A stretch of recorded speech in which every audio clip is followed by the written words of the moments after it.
এই যে লাউয়ের যে আপনারা পচন সমস্যাটা দেখতে পাচ্ছেন, লাউয়ের যে আপনার নিচে একটা গোল রিং এর মতো কালো হয়ে গেছে। এটা মূলত ছত্রাকের সমস্যার জন্য হয়, ছত্রাকের জন্য হয়।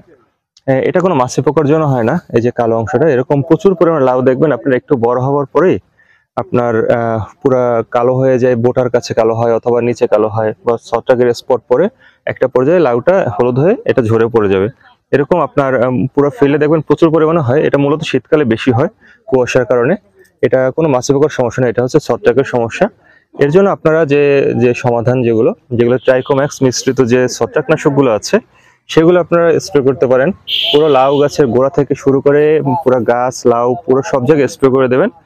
এটা ফুল ফোটার পরপরই স্প্রে করা শুরু করবেন। নিয়মিত স্প্রে করলে আপনার এই যে পচন সমস্যাগুলো এগুলোর হবে না। পাশাপাশি আপনার যে অন্যান্য যদি আপনারা যেমন রাসেল আইপিএম এর লাইকোমাইস এবং ডাইনামিক মিক্সড করে দেন, এক হচ্ছে ছত্রাকের কাজ করবে, পাশাপাশি আপনার মাটির গোড়া যত ক্ষতিকর পোকা ডিম লার্ভা পিউপা আছে সেগুলো আপনার ধ্বংস হয়ে যাবে। সো ছত্রাকনাশক আপনারা ব্যবহার করবেন বেশি বেশি।